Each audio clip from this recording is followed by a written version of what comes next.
চাঁদাবাজি নিয়ে Facebook video ঘিরে আবারও আলোচনায় ইশরাক আসিফ দ্বন্দ্ব।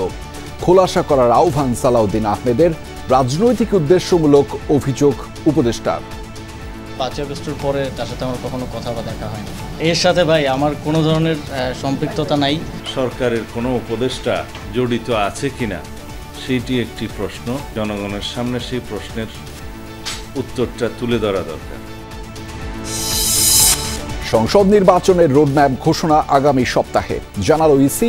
সংস্কার বা জুলাই সনদের পাশাপাশি দলগুলোর মানসিকতা বদলানোর পরামর্শ।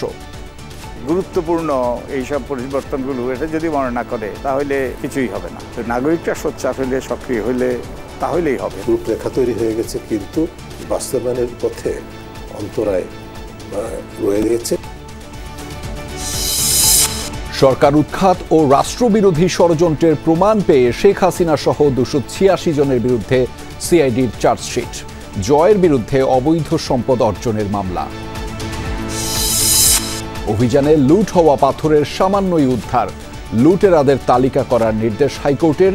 দীর্ঘদিনের নীরবতার বিষয়ে সদুত্তর নেই ডিসির। যারা এর সঙ্গে জড়িত ছিল তাদের কোনো তালিকা অথবা তাদের নাম পরিচয় পেয়েছেন আপনি? আইনগত প্রক্রিয়া, এটা আইন শৃঙ্খলা বাহিনী এটা দেখছে। গতকাল রাত থেকে এখন যেটা দেখলাম, এমন অভিযান চলবে নাকি আগের মতোই চলবে? এরকমই অভিযান অব্যাহত থাকবে। উন্নয়ন চিন্তায় দেশীয় বিশেষজ্ঞদের এড়িয়ে যাওয়ার অভিযোগ সিপিডির ফাহমিদা খাতুনের। বললেন, উপদেষ্টা পরিষদের অর্ধেকই অভিজ্ঞতাহীন। বাংলাদেশের এক্সপার্টরা কি এখানে ঘাস খেয়ে বড় হয়েছেন?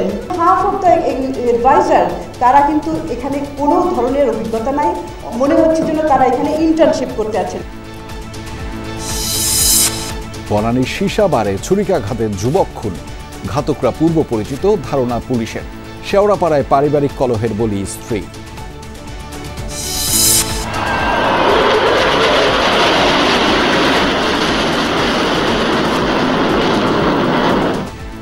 পাকিস্তানের করাচিতে স্বাধীনতা দিবস উদযাপনে আতশবাজি ও আগ্নেয়াস্ত্রের ফাঁকা গুলি ছোড়ার সময় নিহত 3, আহত শতাধিক।